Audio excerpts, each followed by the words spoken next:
back, everyone. We're looking to rap with our two main ladies today. I can already smell our success. What do you mean, looking to rap? Oh, aren't you the expert now? This upcoming scene is the two Musketeers' final confrontation with the Baron. There will be quite a bit of action, but no choreography beyond what we've already rehearsed. Anyway, get ready. Lights, camera, action! The view is beautiful tonight. It reminds me of that fateful night 10 years ago. And now that I've said it, I can even make out the faint fragrance of herbal tea in the air. Enough, villain! It's time that you pay for the death of our mother! My dear Iris, have you forgotten your manners? How can you speak like this to your own father? I'd sooner swallow all of my teeth than call you father. What did I expect? Seems the daughters have turned out to be just as obstinate as their foolish mother. In this world, mora and status is everything. She thought she could blackmail me using her children and force me to grant her recognition and concessions? Ah, how naive can a woman be? Mother never asked a single thing of you. All she wished was for us to live a peaceful life, just like the others. It was you who personally brewed the poison of prejudice and sent Mother to her death. Compared to that deadly poison, the 2 bullets that will soon pierce through your heart will be like sweet mercy. And that's exactly why I said you're just as naive as her. Did you really think 2 muskets would be enough to defeat me? So let's see. What is stronger, mora and power, or the 2 muskets in your hands? Get them! Tulip! There are too many of them! It'll be okay. We'll cover each other, Iris. And Mother will be watching over us, too.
You've lost. To think I'd lose to my own 2 kids. We are no children of yours, and we'll never call that place our home. Then tell me, what did you do all this for? You lost your mother, and will soon kill your father as well. What will you gain in the end, other than sentences for your crimes? We will gain our long-awaited justice.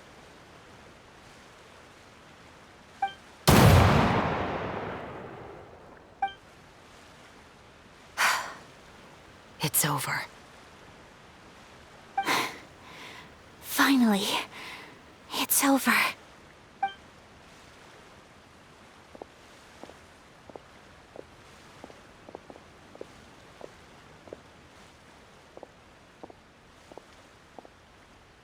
So, where will you go now, Tulip?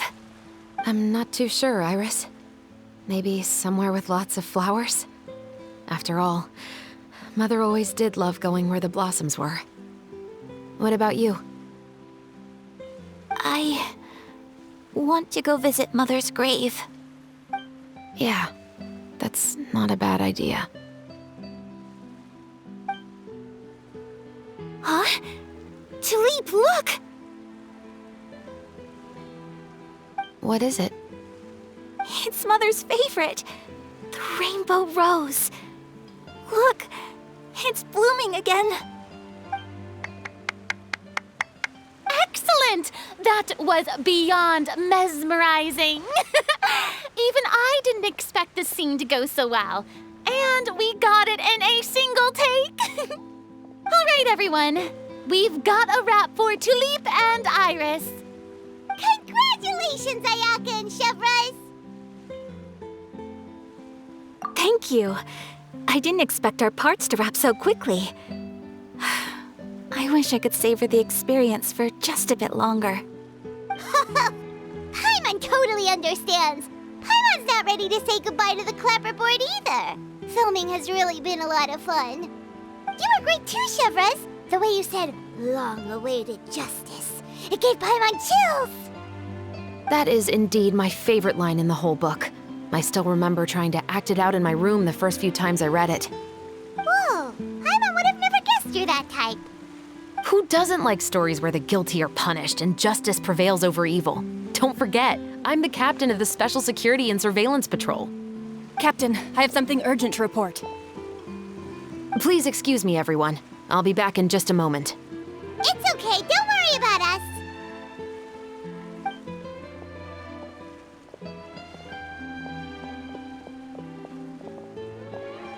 Oh? Was she whisked away by work already? I was just about to tell her how great she did. It seemed like some urgent official business. Then perhaps we should thank the stars that we were able to wrap both of your parts so quickly today. Switching around the filming schedule would have been a real pain. Anyway, I actually came over to let everyone know that we're all done for today. You can go home and get some rest. And one last thing, Miss Ayaka. Your acting skills today were immaculate as always. Are you sure you won't consider taking up full-time acting? See, I just happen to know this great troupe that's still looking for a lead actress. Thank you for your kind words, Director Furina. Unfortunately, there are still many matters that I have to take care of back home at the Yashiro Commission.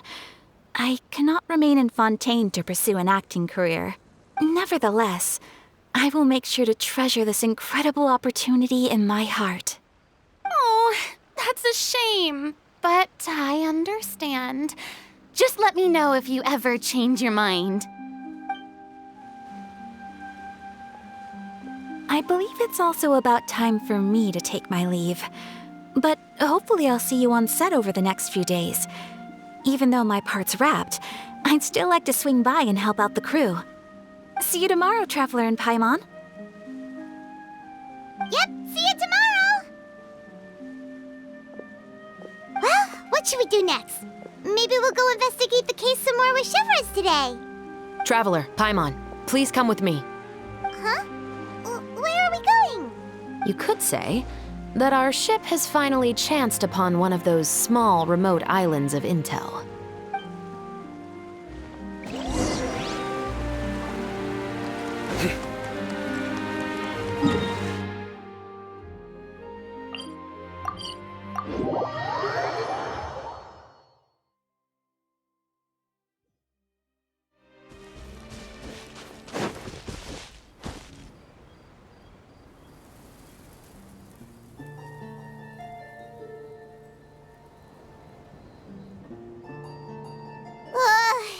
Paimon's exhausted. Paimon definitely didn't expect having to float this far after a full day of filming. So, Chevreuse, why did you take us here? Affirmative. It wasn't anything conclusive, but it should show us a clear way forward. Have you ever heard of someone by the name of Emily? Oh, you mean that famous perfumer? She's a good friend of mine. She's lent me her aid several times in the past to resolve some difficult cases. After I discovered the rainbow rose at the scene of the murder, I sent it to her. After all, she's probably the foremost expert on flowers and scents in all of Fontaine. And then? There was nothing remarkable about the flower or the trace amounts of soil left on it. But according to Emily, the rainbow rose left by the killer was derived from a very rare cultivar. Huh. Paimon didn't know that there were different varieties of rainbow rose. Paimon just thought they grew everywhere in the wild. Flowers that are deliberately cultivated will always show some different features from those that bloom in the wild. We already knew that the rose left at the scene belonged to a special cultivar, but with Emily's expertise, we were able to pinpoint the place where it was first picked from.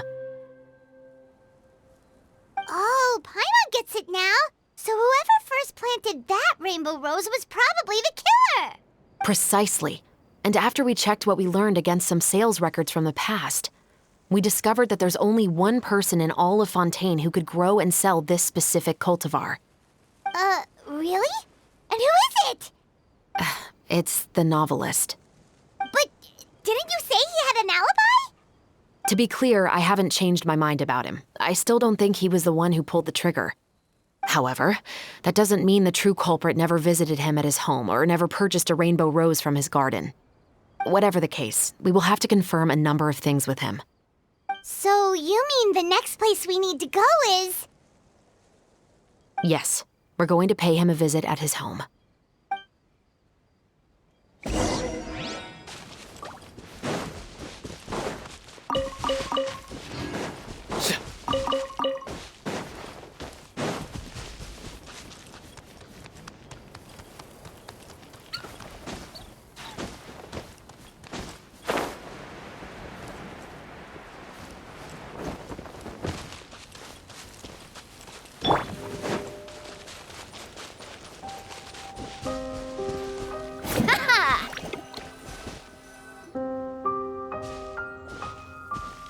That should be his house.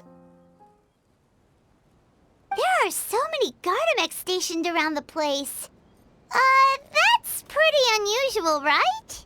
According to what he told me last time we spoke, he hired them so he won't be harassed or disturbed. So there are a lot of flowers in his garden, but Paimon doesn't think we'll be able to pick one without alerting the Gardamex. Right, which is exactly why I think there has to be a special connection between him and the killer. So, should we knock? Just wait here for now. I'd like to take care of a number of those Gardamex first. But they're so far away. How are you planning to do that? Don't forget, Paimon, I'm actually the real-life captain of the Musketeers.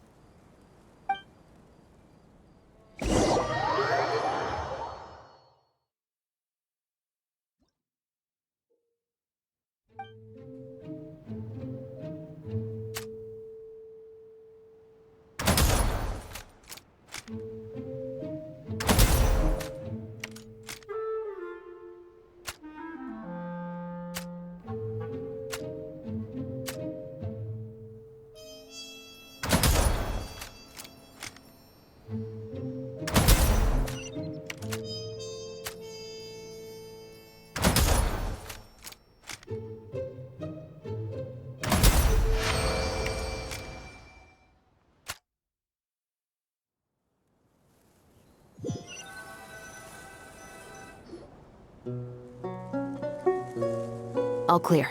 Let's go. Wait! Paimon's a little nervous now that we know he could be the killer. Can we go over our plan of action again? I'll go knock on the door and make sure it's safe inside. Once we're sure that we're in the clear, I'll ask him to come with us for a quick round of questioning at the guard's headquarters. But can't we just arrest him? We still have no evidence that he's the killer, or that he lent the killer any direct aid. Still, it would be appreciated if you could pick a rainbow rose from his garden for me while I'm talking to him. It'll help the Marashose Phantom confirm Emily's theory. Sure, no problem. Just be careful, Chevreuse.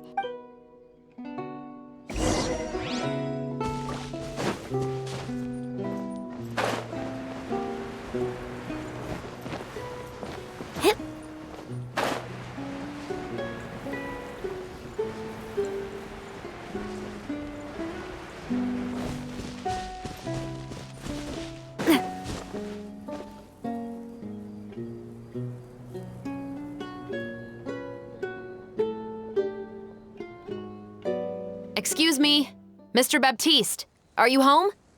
Who could it be at this hour? Oh, it's you, Officer Chevreuse. Would you mind accompanying me to the guard's headquarters, Mr. Baptiste? We would like to ask you some questions about a case. Oh, is it still regarding the murder case from before? I cannot confirm or deny that at this time. So it is then. Listen, I need you to come with me, Mr. Baptiste. Miss Chevreuse, I'll save you the trouble. Oh, and you two over there? There's no need for you to pick my flowers either. It's not time for them to bloom yet. Oh! Okay.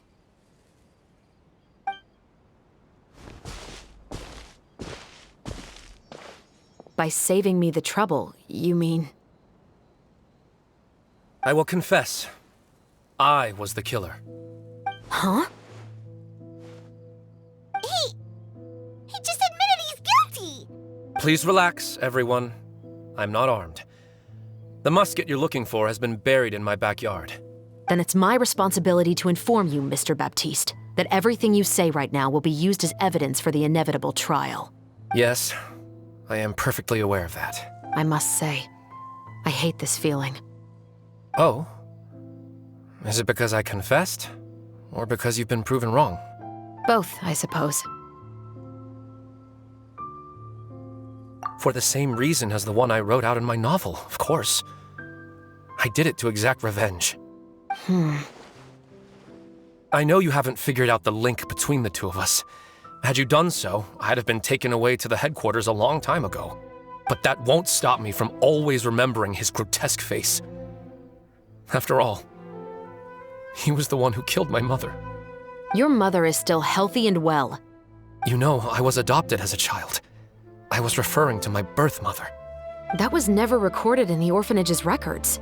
Please forgive a 6-year-old child for concocting some lies to protect himself after watching his mother die right in front of him.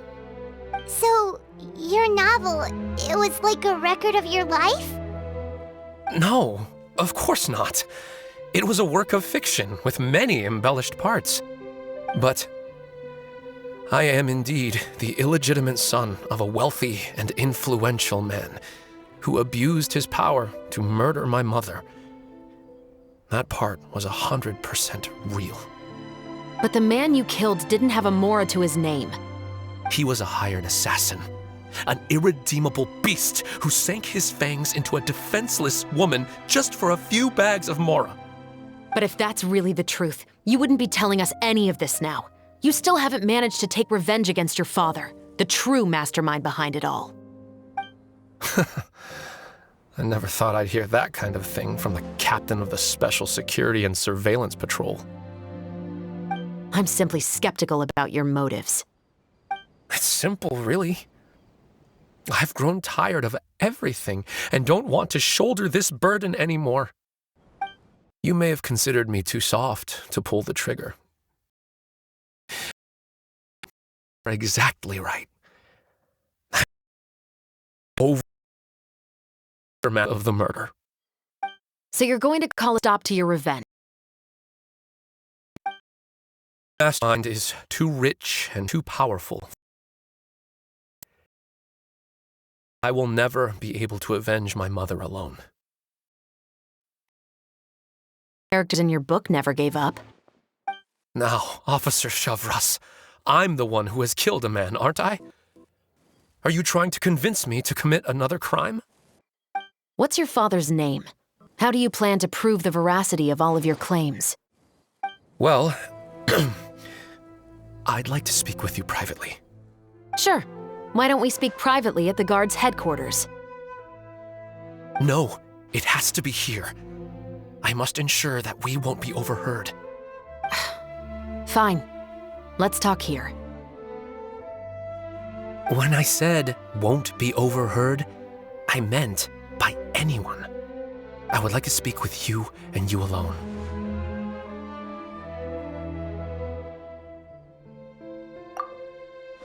Thanks. I appreciate it. Please stay safe, Chevreuse.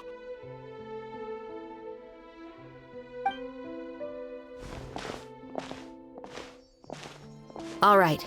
Let's hear it. Will you really believe what I'm about to say? Well, that depends on what you're going to tell me. Fair enough. Fair enough. Then listen closely.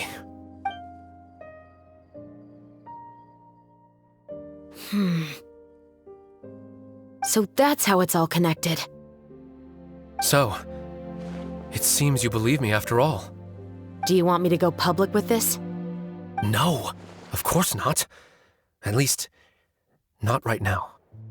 Then why did you bother telling me? You've read my work. What do you think? Even if you were to go public with all of this right now, he'd simply deny everything. It's been too long. Almost 20 years. Anything that could be used as evidence has long faded away.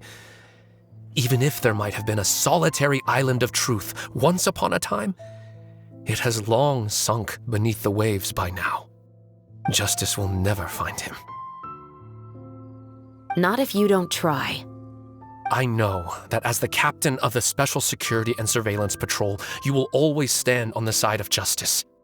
But do you really think a cushy life in prison really constitutes justice for him? I bet he could lead an extremely comfortable life in the fortress of Meripede. What are you trying to say? I've been observing you from a distance. Your portrayal of the musketeer was exquisite. Pull the trigger of justice against him. Let the villain get what he deserves. You want me to let you go so you may complete your revenge? No, Officer Chevreuse. I know that would be impossible. No. What I'd like is for you to perform the deed on my behalf. Oh, Chevreuse sure is taking her time. What could they be talking about anyway? Oh, Paimon's worried. What if he decided to attack her? Oh, you do have a point. Still, do you have any idea who the rich person might be? And why the novelist doesn't want us to hear what he's saying to Chevreuse? Sorry to keep you waiting, you two. Hey, how did your talk go?